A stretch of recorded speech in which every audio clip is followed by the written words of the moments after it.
Hello everyone, इस lecture में हम देखेंगे मल्टी मशीन सिस्टम। ठीक है, तो लिखिए भाई, सबसे पहला केस देखते हैं। When two alternator connected in parallel and swing together. ठीक है, स्विंग टुगेदर का मतलब ये है दोनों अल्टरनेटर का जो लोड एंगल होगा डेल्टा 1 और डेल्टा 2 दोनों क्या होगा राजी, सेम होगा। ठीक है, मान लीजिए वो डेल्टा है। ठीक है जी।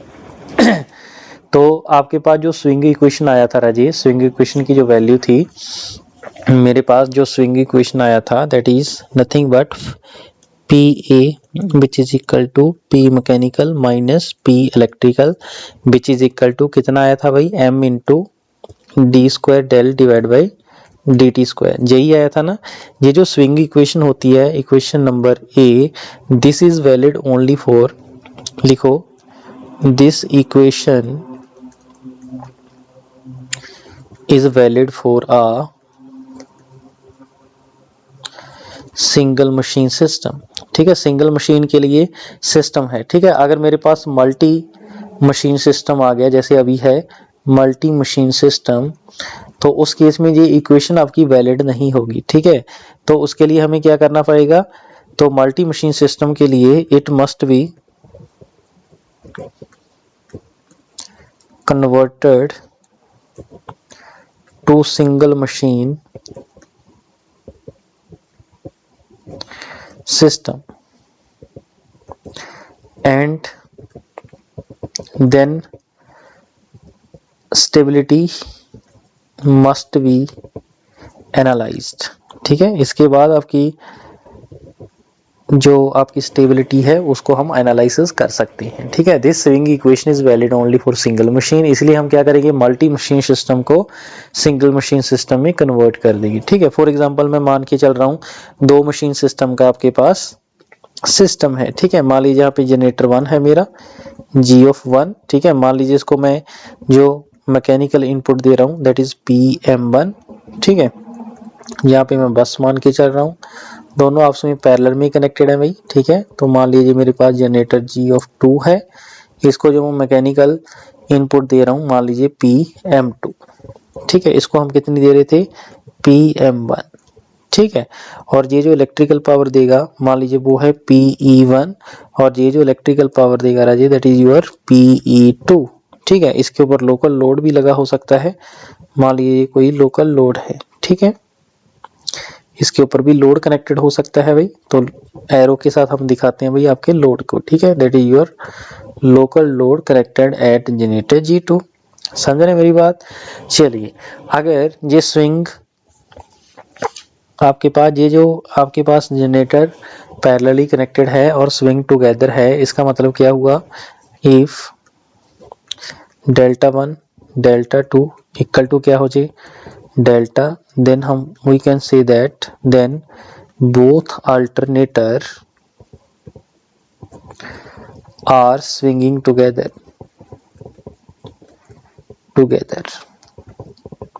ठीक हुई इतनी बात, बोलो जी, ओके हो गया। अगर डेल्टा दोनों का सेम है, इसका मतलब क्या हुआ, आपके पास there is no power exchange between two machine. ठीक है, इन सच केस लिख लीजिए, no power exchange between two machine. ठीक है, आगे हम लोड फ्लो स्टडी करेंगे, उसके अंदर आपको बताएंगे जो आपकी एक्टिव पावर होती है that is flowing from higher load angle to, लिख लो इसको भी नोट करके भाई, higher load angle to lower load angle.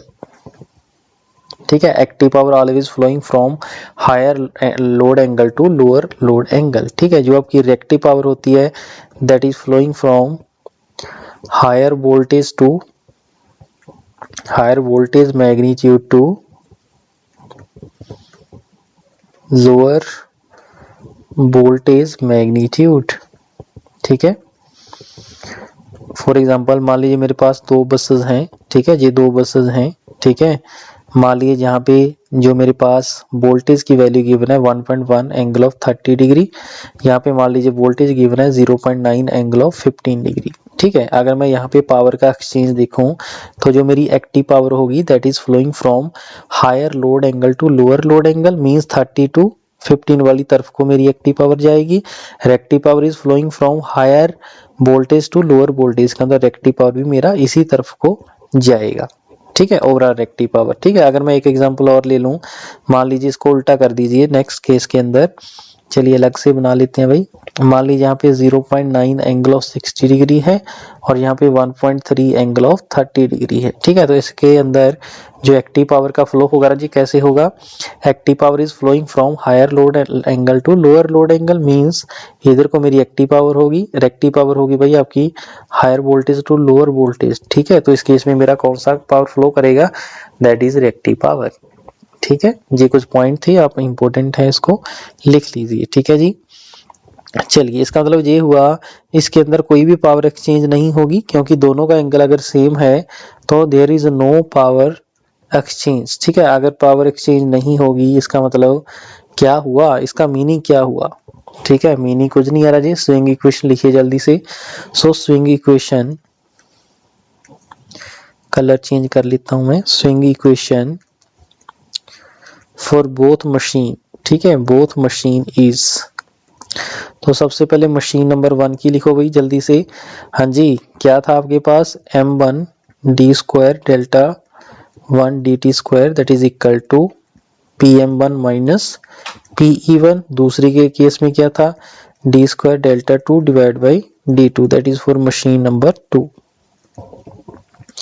This is equal to pm2 minus pe2। ठीक है, चलिए अगर मैं दोनों इक्वेशन को ऐड कर दूं, मान लीजिए 1 है ये 2 है, तो अगर मैं 1 प्लस 2 कर दूं तो क्या होगा Raji, m1 plus m2 D square del divide by D T, क्योंकि डेल्टा तो सेम है ना, delta 1 equal to delta 2 equal to delta है। ठीक है, तो इसको हम लिखेंगे pm1 प्लस, ये क्या लिख दिया मैंने, pm2। ठीक है, प्लस pm2 माइनस बाहर निकालो pe1 प्लस pe2। ठीक है, जे मेरे पास स्विंग इक्वेशन बन जाएगा, बोलो बन जाएगा भाई, बिल्कुल सर बन जाएगा। इसको हम लिख सकते हैं m equivalent D square del divide by D T that is equal to, इसको हम लिख लेते हैं भाई pm माइनस pe। ठीक है, तो ये जो मेरे पास स्विंग इक्वेशन बन गया that is for the system. ठीक है, that is for the system. ठीक है, सिस्टम का बन गया। ठीक है, इसका मतलब ये जो m इक्विवेलेंट है राजे, इसकी जो वैल्यू है आपके पास m equivalent of your that is m1 plus m2। ठीक है, अगर मेरे पास अल्टरनेटर पैरेलल में कनेक्टेड है और स्विंग टुगेदर है, कोहेरेंटली स्विंग है, तो इसका मतलब क्या है, इसका मतलब ये हुआ उसका जो मोमेंट ऑफ इनर्शिया होगा वो ऐड हो जाएगा। ठीक है, बोलो जी, ये जो m इक्विवेलेंट होगा is the equivalent inertia of a single machine system। इसका मतलब ये हुआ इन दोनों जनरेटर की जगह पे मैं सिर्फ एक क्या बना सकता हूँ भाई, अल्टरनेटर बना सकता हूँ, जिसका मोमेंट ऑफ इनर्शिया दोनों का ये इंडिविजुअल ऐड करके ये जो बड़े वाला होगा ये उसका इनर्शिया अगर मैं बना दूं तो मैं दोनों जनरेटर की जगह पे एक जनरेटर रख सकता हूँ। ठीक है, जो जनरेटर होगा उसकी जो इनपुट पावर मुझे देनी पड़ेगी, दोनों की इनपुट पावर का सम देना पड़ेगा। ठीक है, बोलो जी, is the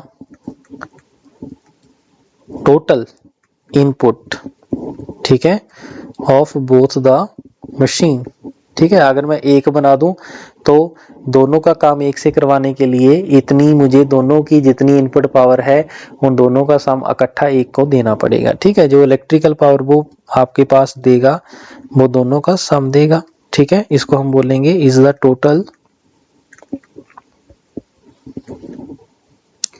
electrical output of both the machine.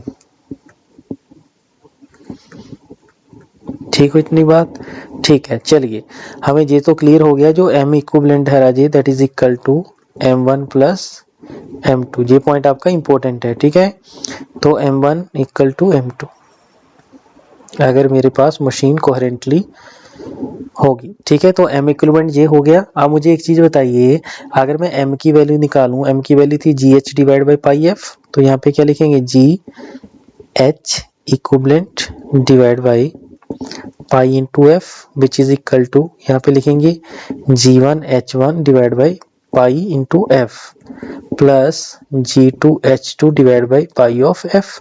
ठीक है, G1 क्या होगा, रेटिंग ऑफ G1, और जो G2 होगा that is rating of your generator number 2। ठीक है, ये जो रेटिंग होती है एमबीए रेटिंग होती है, समझ रहे मेरी बात। तो पाई एफ के साथ पाई एफ राजी कैंसिल हो जाएगा, इसका मतलब GH equivalent which is equal to G1H1 plus G2H2। ठीक है, ये भी आपका रिलेशन इंपॉर्टेंट है। ठीक है, अगर सिस्टम का मुझे इक्विवेलेंट निकालना हो H इक्विवेलेंट, ठीक है, तो सिस्टम का H equivalent that is for the system. ठीक है, और जो G है that is your system base, और इसको हम बोल सकते हैं MBA न्यू। ठीक है, तो H इक्विवेलेंट की वैल्यू क्या आ जाएगी, G1H1 डिवाइड बाई, बोलो जी, G plus G2H2 divide by G। ठीक है, तो ये रिलेशन आपका इंपॉर्टेंट है भाई, इसके ऊपर क्वेश्चन आ जाता है। ठीक है, तो इसका मतलब ये हुआ G1 मेरा ओल्ड होगा भाई, G1 मेरा ओल्ड होगा, और जो G है वो मेरा न्यू होगा। ठीक है, अगर मैं पर यूनिट की बात करूं, पर यूनिट के अंदर जब हम किसी भी रेजिस्टेंस की पर यूनिट वैल्यू निकालते थे रिएक्टेंस की, तो उसके अंदर MBA base nu divide by MBA old लिखा होता था। ठीक है, लेकिन यहाँ पे उल्टा होता है भाई। ठीक है, याद रखना, यहाँ पे उल्टा होगा। H इक्विवेलेंट, मान लीजिए अगर एक मेरे पास मशीन होती है तो उस केस में सिर्फ एक फैक्टर आ जाता। ठीक है, G1 क्या है, चलो पहले मैं लिख देता हूँ पूरा, G1H1 डिवाइड बाय G। ठीक है, G1 को हम क्या लिखेंगे, old MBA old into H1 divide by G कौन सा भाई, न्यू, MBA न्यू। ठीक है, that is the meaning of this. जब हम क्वेश्चन करेंगे उसके साथ आपको क्लियर हो जाएगा। ठीक है, तो ये भाई फॉर्मूला आपका इंपॉर्टेंट है। अगर आपके पास क्वेश्चन के अंदर अगर इसके बारे में कोई इंफॉर्मेशन नहीं है कि आप ये स्विंग टुगेदर कर रहे हैं या नहीं कर रहे हैं, तो हम मान के चलेंगे कि दोनों के दोनों अल्टरनेटर स्विंग करेंगे कोहेरेंटली। ठीक है, इसका मतलब ये हुआ, ये जो दोनों अल्टरनेटर मेरे पैरेलल में कनेक्टेड थे, मैं यहाँ पे दिखा रहा हूँ दोनों अल्टरनेटर को भाई।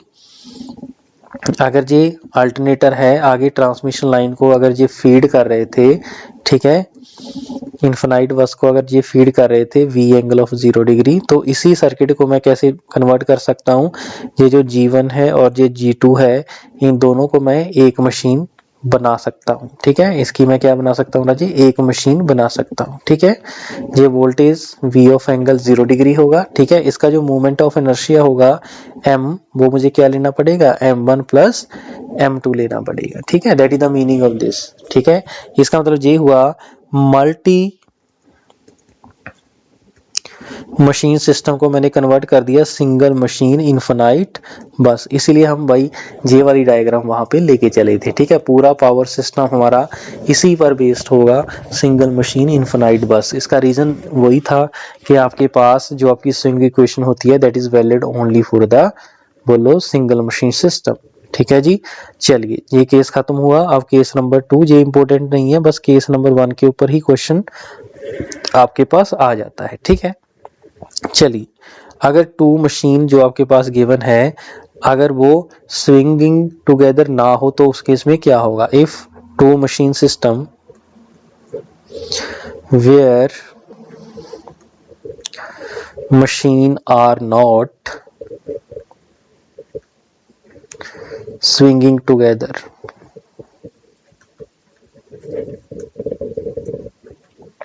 मीन्स इस केस में डेल्टा 1 और डेल्टा 2 दोनों सेम नहीं होंगे। ठीक है, अगर ये दोनों सेम नहीं होंगे तो इसके अंदर रियल पावर का एक्सचेंज होगा। ठीक है, तो delta 1 not equal to delta 2 means not swinging together. ठीक है, इसका मतलब ये स्विंगिंग टुगेदर नहीं करेंगे। ठीक है, अब अगर ये नहीं करेंगे सो इसका मतलब यह हुआ there is a real power exchange between them. ठीक है, बिटवीन बोथ द मशीन इसका मतलब ये हुआ, इसका जो इक्विवेलेंट हम बनाएंगे, इक्विवेलेंट सिंगल मशीन जो हम कंस्ट्रक्ट करेंगे, उसके लिए मुझे डेल्टा 1 माइनस डेल्टा 2 की फॉर्म में करना पड़ेगा, बिकॉज जो आपकी स्टेबिलिटी होती है वो आपकी पावर एंगल ही, सॉरी लोड एंगल ही डिफाइन करता है। ठीक है, तो इसको और लिख लो। सो द इक्विवेलेंट, क्योंकि जो दोनों के साथ इक्विवेलेंट मशीन बनेगी ना, उसकी मैं बात कर रहा हूं। इक्विवेलेंट सिंगल मशीन जो बनेगा, will we construct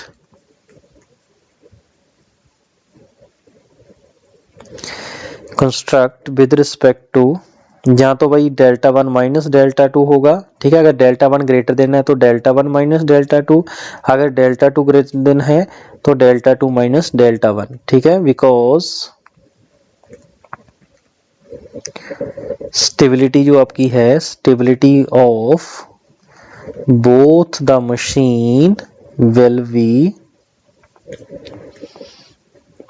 determined by load angle। ठीक है, तो मैं ये रीजन बता रहा था कि आपने जो सिंगल मशीन बनेगी उसको डेल्टा 1 माइनस डेल्टा 2 की फॉर्म में कैसे कन्वर्ट करना है। ठीक है, मान लीजिए मेरे पास अल्टरनेटर है, दो अल्टरनेटर है जो पैरेलल में कनेक्टेड थे भाई। ठीक है, इसको मैं कन्वर्ट कर दूंगा राजे, किस में कन्वर्ट कर दूंगा बोलो?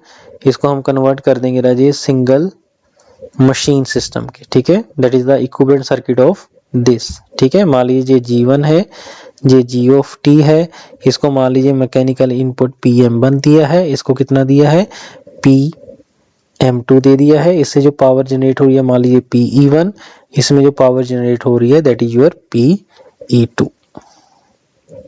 ठीक है, मान लीजिए इसका एंगल डेल्टा 1 है, इसका एंगल डेल्टा 2 है।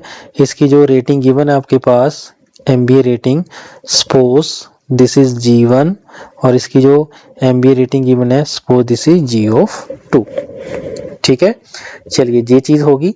अगर मैं इंडिविजुअल मशीन की स्विंग इक्वेशन लिखूं तो आप इजीली लिख सकते हो भाई। ठीक है, तो पहली मशीन की क्या होगी, M1 D square delta 1 divide by D of T square which is equal to PM1 minus PE1। दूसरी मशीन का क्या होगा, M2 D square delta T dt square which is equal to PM2 minus PE2।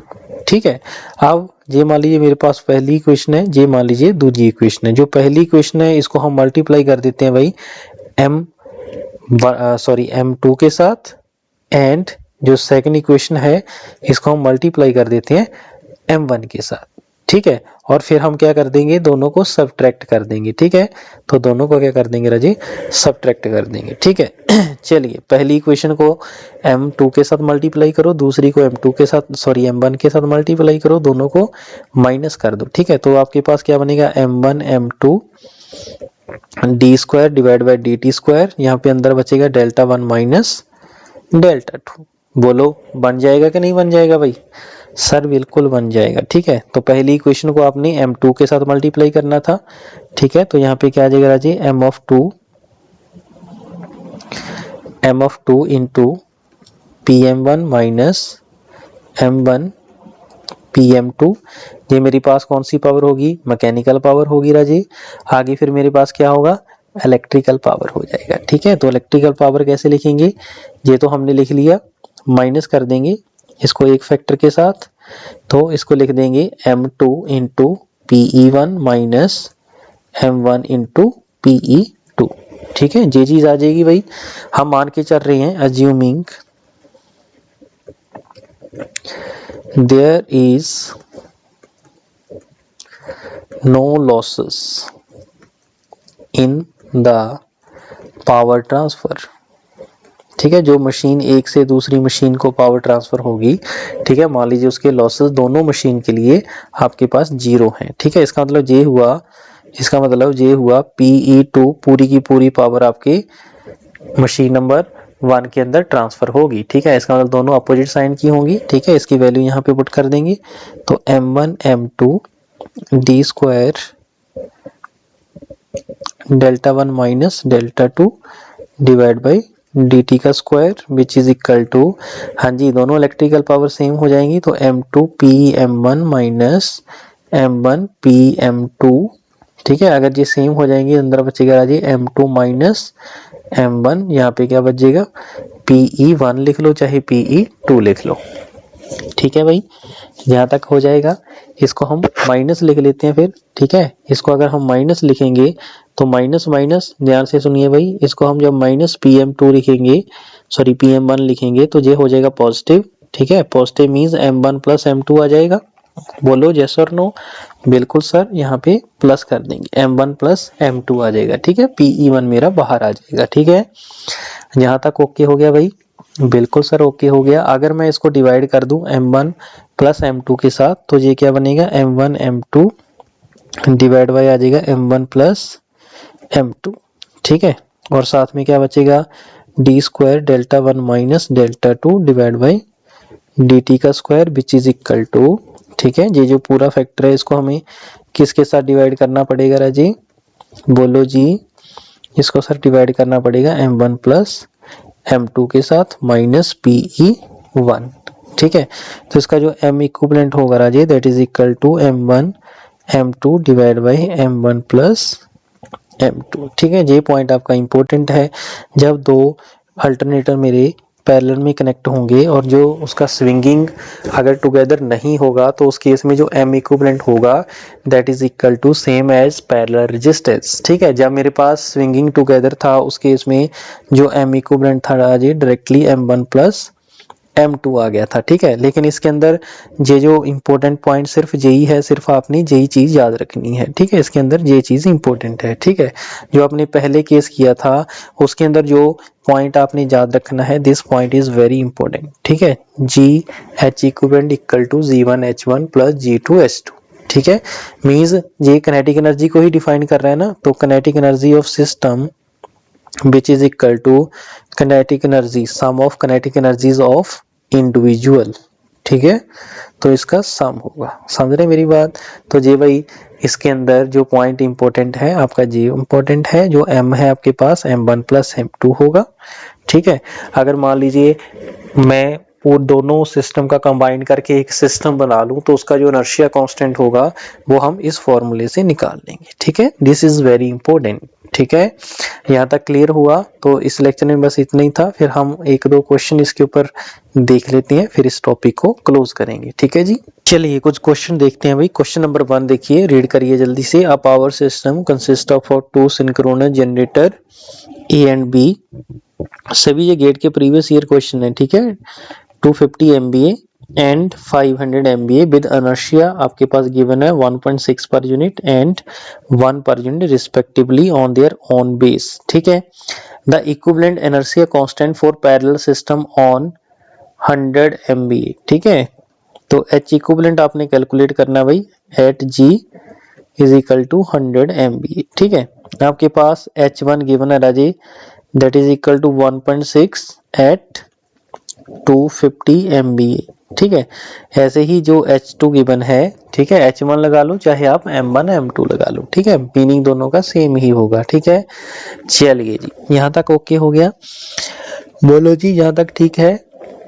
हाँ जी बिल्कुल ठीक है। तो यहाँ पे हमारे पास जो H2 होगा दैट इज इक्वल टू कितना है 1.0 है, जब G2 की वैल्यू इतनी है राजे that is equal to 500 MVA, ठीक है। तो H इक्विवेलेंट की वैल्यू क्या होगी राजी G1H1 plus G2H2 divide by कितना हो जाएगा G हो जाएगा, ठीक है। तो G1 की वैल्यू कितनी है 250 into 1.6 plus 1 into 500 divide by G कितना भाई 100 है, ठीक है। तो इसको सॉल्व कर लीजिए जल्दी से और बताइए मुझे कितना आंसर आ रहा है, ठीक है। तो क्या कोई डिफिकल्ट था इसके अंदर? कोई भी डिफिकल्टी नहीं थी, ठीक है। आप इजीली भाई जस्ट कैलकुलेशन है, आप इजीली कैलकुलेट कर सकते हो, ओके। चलिए तो 250 इंटू 1.6 ये आ जाएगा 400 प्लस 500 और इसको डिवाइड बाय कर देना है 100, ठीक है। तो आंसर कितना आ जाएगा राजी 9, ठीक है। तो आंसर कितना आ रहा है 9 पर यूनिट, ठीक है। तो H इक्विवेलेंट की यहाँ पे जो वैल्यू आएगी that is equal to 9 per unit, ठीक है। तो इस क्वेश्चन का जो राइट आंसर होगा राजी that is option D, okay हुआ। चलिए नेक्स्ट क्वेश्चन देखते हैं। 100 MVA 11 kV 100 MVA 11 kV 3 phase 50 Hz 8 pole synchronous generator has an inertia constant H आपके पास given है जी, H that is equal to 4 मेगाजोल per MVA। ठीक है, जब भी मेरे पास मेगाजोल पर MVA है इसका मतलब वो H गिवन है। ठीक है, एक MB आपके पास क्या होता है, इनर्शिया कांस्टेंट होता है जी, लेकिन उसके जो यूनिट थे आपके पास मेगाजोल सेकंड डिवाइड बाय रेडियन। ठीक है, आपके इलेक्ट्रिकल भी हो सकते हैं और आपके मैकेनिकल भी हो सकते हैं। ठीक है, वो डिपेंड करेगा आप उसको कैसे ले रहे हो। ठीक है, होता है कि नहीं होता भाई। ठीक है, तो दोनों का मीनिंग इनर्शिया कांस्टेंट ही होता है। अगर मेगाजोल पर MVA गिवन है इसका मतलब आपको H की वैल्यू गिवन है। ठीक है, अगर आपके पास दूसरे आपके पास अगर यूनिट गिवन है मींस मेगाजोल सेकंड इलेक्ट्रिकल रेडियन या मैकेनिकल रेडियन, तो आपके पास M गिवन है। ठीक है, इस M की जो वैल्यू थी राजी वो मेरे पास 2 डिवाइड बाय P इसका whole square into J into omega S होता है। ठीक है, और मेरे पास ये जो H गिवन है। ठीक है, इसके बाद क्या पूछा था, stored energy in the rotor generated at synchronous speed will be. ठीक है, तो काइनेटिक एनर्जी पूछा भाई, तो काइनेटिक एनर्जी आपके पास क्या होता है 1/2 M इंटू ओमेगा S भी होता है, और आपको ये भी क्लियर है G इंटू H भी होता है। ठीक है, अब ये H गिवन है और G भी गिवन है, इसके साथ मैं निकाल दूंगा। G कितना गिवन है राजी, रेटिंग 100 गिवन है और H की वैल्यू 4 गिवन है, तो आंसर कितना आ जाएगा 400 मेगाजोल। ठीक है, तो डायरेक्टली था भाई, आपको कहीं जाने की जरूरत नहीं थी। ठीक है जी, चलिए नेक्स्ट क्वेश्चन देखिए, क्वेश्चन नंबर 5। ठीक है, आपके पास एक जनरेटर गिवन है। ठीक है, यहाँ पे डायग्राम भाई मैं आपको दिखा देता हूँ, डायग्राम क्या गिवन है आपके अंदर इस सर्किट का। आपके पास आज जनरेटर, ठीक है, जल्दी से स्टेटमेंट रीड करिए, मैं यहाँ पे इसकी डायग्राम बना देता हूँ। ठीक है, चलिए जल्दी से क्वेश्चन को रीड करिए भाई, डायग्राम यहाँ पे मैं बना देता हूँ। मान लीजिए ये मेरे पास ऐसा एक सर्किट गिवन है। ठीक है, यहाँ पे आपके पास पैरेलल बस गिवन है, ये आपके पास इनफिनाइट बस आ गया। ठीक है, चलिए ये चीज गिवन है, ये फर्स्ट है, ये आपका सेकंड है और ये आपके पास थर्ड है। ठीक है, चलिए आज generator with constant 1 per unit means E की वैल्यू आपके पास गिवन है जी 1 per unit, terminal voltage supplied power through step up transformer. ठीक है, मींस BT टर्मिनल वोल्टेज आपको गिवन है V of T that is equal to 1 per unit. Step up transformer, ये आपके पास transformer given है जी, इसकी जो रिएक्टेंस गिवन है 0.12 गिवन है, and double circuit line to an infinite bus bar as shown in figure, the infinite bus voltage is maintained at, पहले आपको E ही given था भाई, अब बस बार वोल्टेज भी आपको पास गिवन है दैट इज 1 पर यूनिट। ठीक है, यहाँ पे बस बार की वोल्टेज 1 पर यूनिट गिवन है। Neglecting resistance and susceptance of the system, the steady state stability power limit of the system is, power limit का मतलब क्या है P मैक्स गिवन है। ठीक है, कितना 6.25 पर यूनिट। ठीक है, अब आगे क्या बोल रहा है, if one of the double circuit is tripled then resulting steady state stability power limit will be. ठीक है, जब मेरे पास एक लाइन, ये जो डबल सर्किट गिवन है ना, अगर इसकी एक लाइन ब्रेक हो जाए उस केस में मेरी P मैक्स कितनी होगी ये आपने कैलकुलेट करनी है। ठीक है, बिफोर पहले मान लीजिए इस लाइन की जो रिएक्टेंस है मान लीजिए वो X गिवन है। ठीक है, तो आपको ये भी क्लियर है जो P मैक्स होता है ये P of max that is equal to EV divide by transfer reactance होता है कि नहीं होता, बिल्कुल सर होता है। ठीक है, the generator with constant 1 per unit supplied through a step up transformer जिसकी इतनी रिएक्टेंस है डबल लाइन सर्किट। ठीक है, तो अगर मैं ट्रांसफर रिएक्टेंस X की बात करूं, ट्रांसफर रिएक्टेंस की जो वैल्यू होगी दैट इज इक्वल टू, हाँ जी 0.12 प्लस, ये दोनों राजी किसके अंदर कनेक्टेड है, क्योंकि यहाँ पे वोल्टेज E है, यहाँ पे वोल्टेज कितना V है, इन दोनों के बिटवीन का हमें जो X होता है वही मेरे पास ट्रांसफर रिएक्टेंस होती है। ठीक है, X की वैल्यू कितनी हो जाएगी, इसको मैं स्मॉल x मान लेता हूं भाई। ठीक है, तो 0.2 प्लस ये दोनों x है, इसका पैरेलल कॉम्बिनेशन मींस x/2।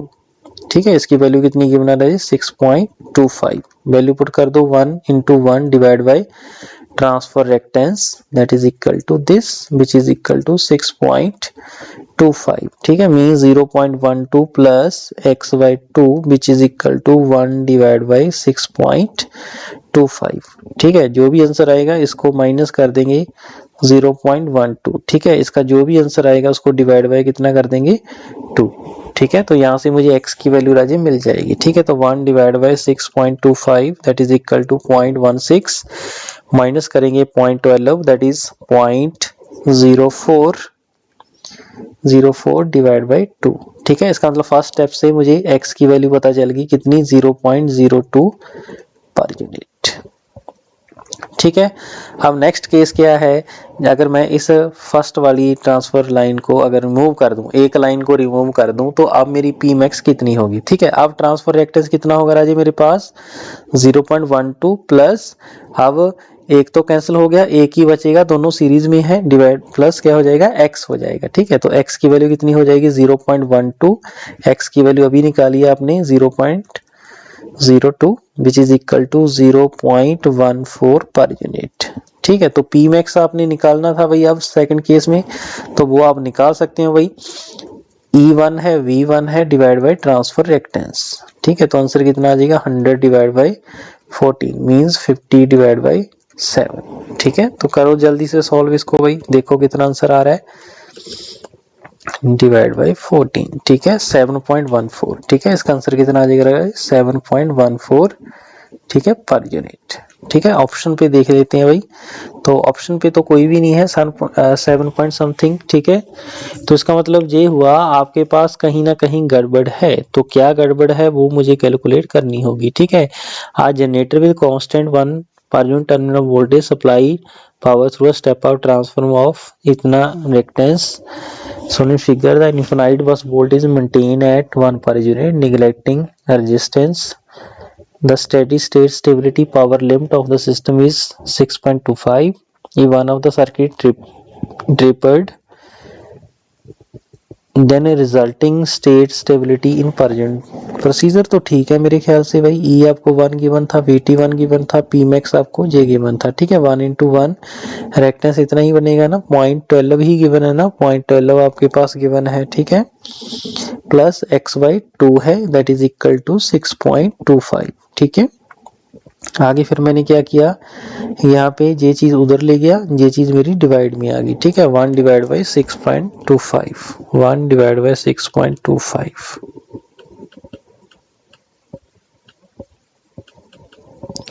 तो ये 0.16 आ गया था, ठीक है। ये 0.16 आ गया था, तो 0.116 माइनस 0.12 बाई 2, तो 0.04, ये तो सही आ रहा है, ठीक है। x तो सही है आपका, इसका मतलब कहाँ पे गड़बड़ है भाई, 0.12 प्लस 0.02, ये भी 0.14 ही बनेगा, ठीक है। तो 1 डिवाइड बाई 0.14, यही आंसर आएगा भाई इसका 7.14, ठीक है पर यूनिट। तो ऑप्शन क्यों नहीं इसके अंदर गिवन भाई, ठीक है, ऑप्शन क्यों नहीं गिवन, ठीक है। तो ये तो भाई यही दिक्कत वाली बात है, कैलकुलेशन भी हमें हमारी ठीक लग रही है, ठीक है। अगर कैलकुलेशन ठीक है तो फिर मेरे ख्याल से तो ऑप्शन या तो फिर आपकी गलत होगी, ठीक है। एक मेरे को डाउट सिर्फ यही है कि जनरेटर का जो रिएक्टेंस है वो आपको नहीं गिवन, ठीक है। वो अगर नहीं गिवन तो उसका क्या करना है ये देखना पड़ेगा, ठीक है।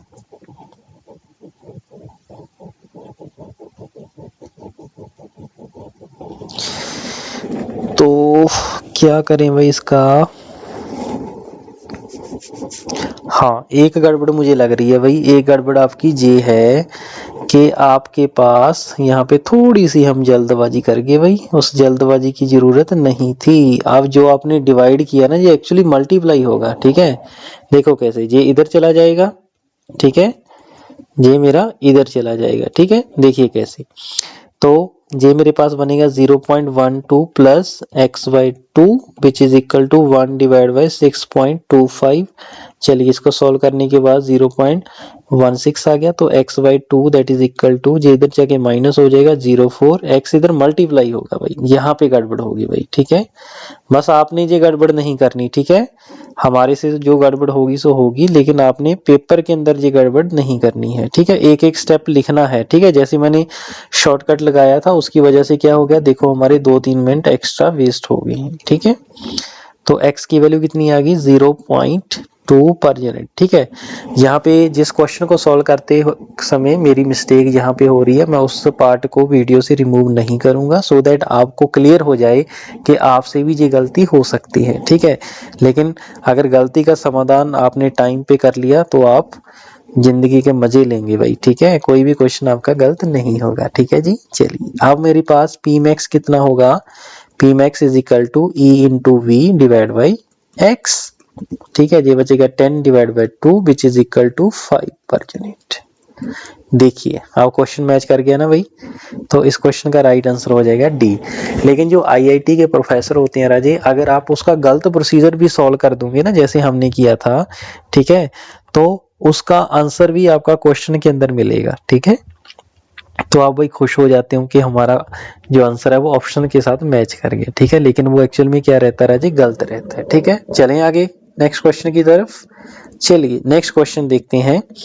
आपके पास एक जनरेटर गिवन है, generator feed power to infinite bus through a double circuit transmission line, a 3-phase fault occur at middle of the one of the line. आपके पास एक जनरेटर था, ठीक है। जनरेटर आपके पास इनफिनाइट बस बार को फीड कर रहा था through a double circuit transmission line, ठीक है। तो यहाँ पे मेरे पास इनफिनाइट बस है, ठीक है। अब क्या कह रहा है कि 3-phase फॉल्ट अक्कर हो रहा है किसी एक लाइन के मिडल पे, ठीक है। मींस ऐसा कुछ बोल रहा है जहाँ पे मिडल है, यहाँ पे मेरे पास 3-phase फॉल्ट अक्कर हो गया, ठीक है। चलिए द इनफिनाइट बस वोल्टेज आपके पास गिवन है, ये 1 पर यूनिट गिवन है। The transient internal generator voltage, ये जो ई जी होती है that is equal to 1.1 per unit, ठीक है। जो जो इन्फॉर्मेशन गिवन है उसको लिख लो। And the equivalent transfer admittance, ये जो ट्रांसफर एडमिटेंस है भाई राजे वो आपको गिवन है, मींस y गिवन है, y इज इक्वल टू 0.8। आप क्या निकाल लोगे x डिवाइड बाई 0.8 करके, ठीक है। तो 5/4 आ जाएगा, ठीक है। 5/4 मीन्स 1.25, ठीक है। जल्दी से भाई क्रॉस चेक करते रहिए क्योंकि थोड़ी सी गड़बड़ हमें काफी हमारा टाइम वेस्ट करवा देती है, ठीक है। तो यहीं पे चेक कर लो कि 1.25 आ रहा है, बिल्कुल आ रहा है सर। चलिए ये भी गिवन है आपके पास 100 MVA generator has inertia constant भी आपको गिवन है, जी गिवन आपके पास 100, एच गिवन आपके पास बोलो जी कितना 5 मेगाजोल पर MVA, ठीक है।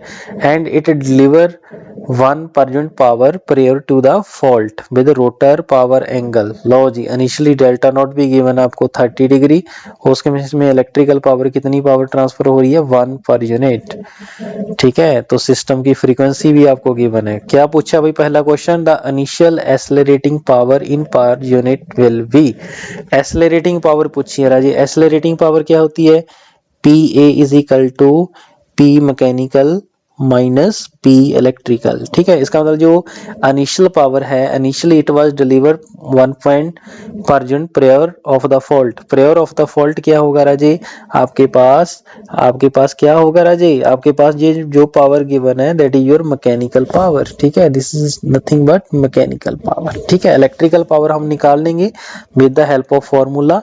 तो electrical is nothing but E into V divide by X into sine delta, ठीक है। E की वैल्यू कितनी है राजी 1.1 इंटू, हाँ जी 1.1 इंटू वोल्टेज कितना राजी, वोल्टेज इज नथिंग बट बोलो वोल्टेज है हमारा V1 डिवाइड बाई एक्स आपने निकाल लिया 1.25 इंटू साइन ऑफ 30 डिग्री, ठीक है। इसको हम सॉल्व कर लेते हैं because prior to the fault आपकी मैकेनिकल पावर और इलेक्ट्रिकल पावर दोनों सेम हो गया जी, ठीक है। जैसे ही फॉल्ट आएगा उसके साथ मेरी जो इलेक्ट्रिकल पावर है वो मेरी डिवाइड हो जाएगी, ठीक है, वो मेरी चेंज होगी, ठीक है। चलिए 1.1 डिवाइड बाई 1.25 ये आ जाएगा 0.88, इसके साथ मल्टीप्लाई कर देंगे साइन 30 डिग्री, ठीक है, साइन 30 डिग्री।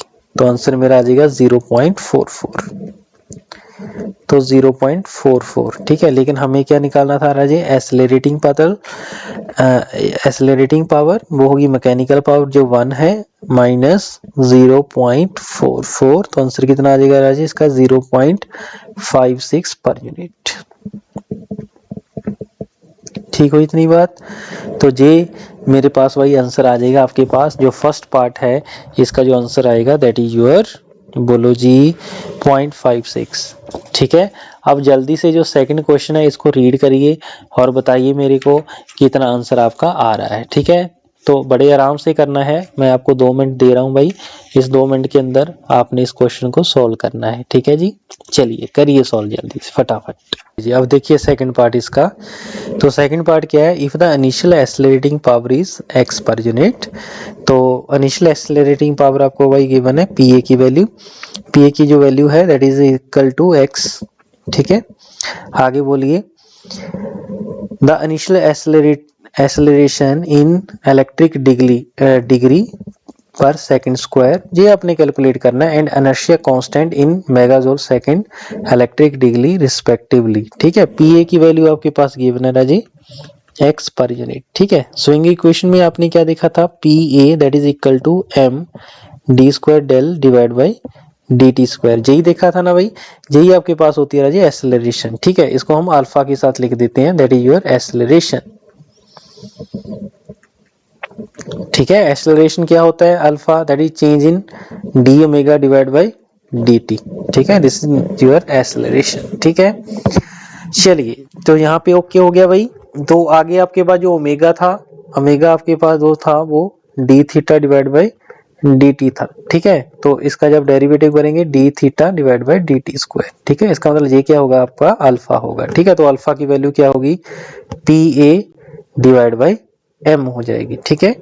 अब m क्या आपको गिवन है, नहीं गिवन, m तो आपने निकालना भाई, inertia constant that is megajoule second पर इलेक्ट्रिक डिग्री है, ठीक है। ये जो वैल्यू है ना m की वैल्यू क्या होती है, G H divide by pi F, pi नहीं लिखेंगे 180 f लिखेंगे, क्यों, क्योंकि इसके जो यूनिट गिवन है megajoule second divide by electric degree given है, ठीक है। बस यही चीज का आपने इसमें ध्यान रखना है। जी आपके पास गिवन होगा सिस्टम का भाई, सिस्टम का जी आपके पास गिवन है 100, ठीक है। चलिए अगर मैं इसको पर यूनिट में लिखना चाहूंगा तो जी को मैं, क्योंकि यहाँ पे एक्सेलरेटिंग पावर आपको पर यूनिट में गिवन है, ठीक है। इसका मतलब इसको हम h लिख सकते हैं, ठीक है, simply h divide by 180 f, ठीक है। ऐसे भी हम लिख सकते हैं, बोलो लिख सकते हैं कि नहीं लिख सकते, बिल्कुल सर लिख सकते हैं, वेरी गुड। तो अब मेरे पास अगर m मुझे मिल गया, m के साथ मेरा अल्फा निकल जाएगा, ठीक है। तो m कैसे निकालें, जल्दी से फटाफट बताओ भाई, m हम कैसे निकालें। चलिए जी, हमारे पास क्या क्या गिवन है, जी भी गिवन है और आपके पास एच भी आपका गिवन है। तो जो चीज गिवन है उसको जल्दी से भाई यहाँ पे पुट कर दो और देखो कितना आंसर आ रहा है, ठीक है। तो देखें कितना आंसर आ रहा है भाई, हाँ जी सर देखते हैं। तो जी को अगर मैं इनको एम पर यूनिट में देखूं, लेकिन पर यूनिट में तो नहीं पूछा इन्होंने तो यहाँ पे यूनिट दे रखी है ना, उस यूनिट में आपने इसको कैलकुलेट करना है। जी की वैल्यू है आपके पास 100 इंटू एच आपके पास 5 गिवन है, 180 इंटू फ्रीक्वेंसी भी क्वेश्चन के अंदर भाई मेंशन्ड होगी, तो उसको भी देखो कहाँ पे, फ्रीक्वेंसी इज 50 हर्ट्ज, ठीक है। तो डिवाइड बाय कितना हो जाएगा 50 हर्ट्ज, ठीक है। तो देखो कितना आ जाएगा भाई, एक जीरो के साथ जीरो कैंसिल, जे के साथ जे कैंसिल, 5 के साथ 5 कैंसिल, तो आंसर कितना आ जाएगा 1 डिवाइड बाई 18, ठीक है। 1 डिवाइड बाई 18 आपका इसका आंसर होगा, ठीक है। तो 1 डिवाइड बाई 18 देखो करके सॉल्व कितना आ रहा है, 1 डिवाइड बाई 18 कितना आ गया जी 0.055, ठीक है। जी आ गया मेगाजोल सेकंड बाई इलेक्ट्रिक डिग्री, ठीक है। अगर मैं ऑप्शन पे जाऊं, या तो ऑप्शन बी होगा या डी होगा, ये तो पहले खत्म हो जाएगा ए और डी, ठीक है। चलिए अब अल्फा इसकी वैल्यू आप इस पे पुट कर दो भाई, तो अल्फा की वैल्यू किसके इक्वल आ जाएगी राजे, alpha is equal to P A divide by M. तो पी ए की वैल्यू कितनी है राजे, पी ए की वैल्यू कितनी है, गिवन है एक्स पर यूनिट, ठीक है। तो इसकी वैल्यू आप यहाँ पे लिख दोगे एक्स डिवाइड बाई m की वैल्यू आपको पर यूनिट में चाहिए, लेकिन जे किस में है राजे, जे है आपके पास किस में है बोलो, जे है आपके पास भाई मेगाजोल सेकंड में। तो आप ऐसा करिए, इसको g के साथ डिवाइड कर दो, हमारे पास डिफरेंस तो सिर्फ g का ही था ना, इसको g के साथ हम क्या कर देंगे डिवाइड, तो 0.055 डिवाइड बाई g आपका ऊपर चला जाएगा, ठीक है। और g की वैल्यू कितनी है 100x इंटू, आपको जे भी क्लियर है 0.55 की जो वैल्यू है 1/18 है, जे 18 ऊपर चला जाएगा, ठीक है। तो अल्फा की वैल्यू कितनी आ जाएगी राजे 1800x, ठीक है। तो एक्सेलरेटिंग पावर सॉरी जो एक्सेलरेशन है आपकी दैट इज 1800x, और जो आपके पास इनर्शिया कांस्टेंट है दैट इज 0.056, ठीक है। तो इस क्वेश्चन का राइट आंसर कितना हो जाएगा राजे ऑप्शन बी, ठीक है। जो चीज बस आपको फॉर्मूले बताए हैं उसी का हमने यूज करना है और आप इजीली उसको कैलकुलेट कर सकती हो, ठीक है जी। चलिए नेक्स्ट क्वेश्चन देखिए, क्वेश्चन नंबर 5।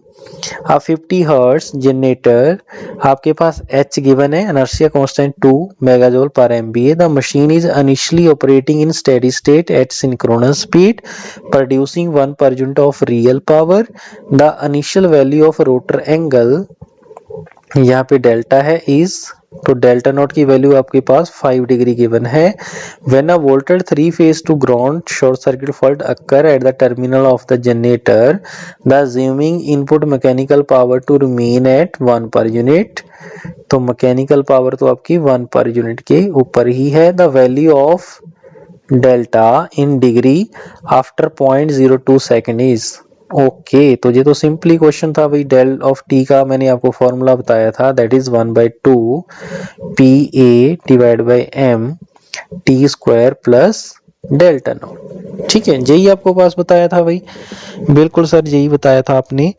तो 50 हर्ट्ज आपके पास सप्लाई गिवन है, इनर्शिया कांस्टेंट H गिवन है, machine initially operating in steady state at synchronous speed, जो आपके 1 पर यूनिट पावर प्रोड्यूस कर रही थी, ठीक है। बिफोर फॉल्ट दोनों पावर सेम होंगी दैट इज बिफोर फॉल्ट, जैसे ही फॉल्ट आएगा तो मैकेनिकल पावर तो आपकी 1 पर यूनिट रिमेन्स आपने रखा है, ठीक है। क्या आ रहा है, when a voltage 3 phase to ground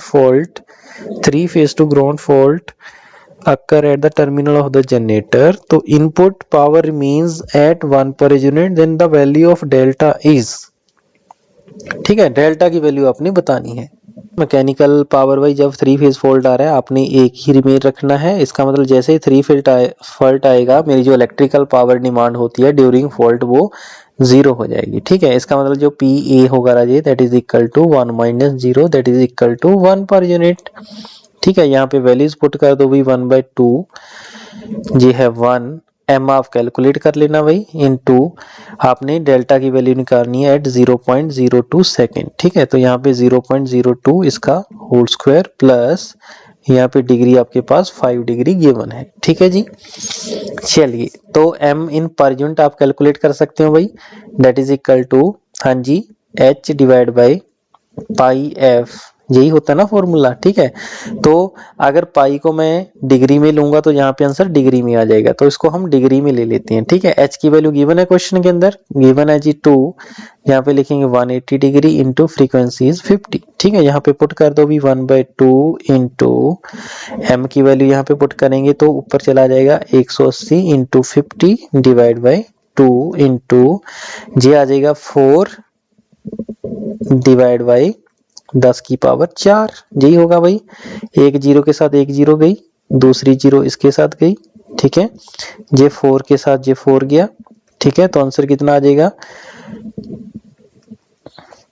90 divide by बोलो 90 डिवाइड बाई 100, ठीक है। और प्लस यहाँ पे भाई 5 डिग्री था, प्लस यहाँ पे आ जाएगा 5 डिग्री, ठीक है। तो आंसर कितना आ जाएगा 0.9 जे गया 0.9 डिग्री प्लस 5 डिग्री, ठीक है। जब दोनों को ऐड करेंगे तो आंसर कितना आ जाएगा 5.9 डिग्री, ठीक है। तो इस क्वेश्चन का जो राइट आंसर होगा दैट इज 5.9 डिग्री, ठीक है। क्या कोई डिफिकल्ट था इसके अंदर, कोई भी डिफिकल्टी नहीं थी, ठीक है। जो चीज आपको बताई गई है बस उसी का ध्यान रखना है, उसके साथ आपका एक एक क्वेश्चन सॉल्व हो जाएगा, ठीक है जी।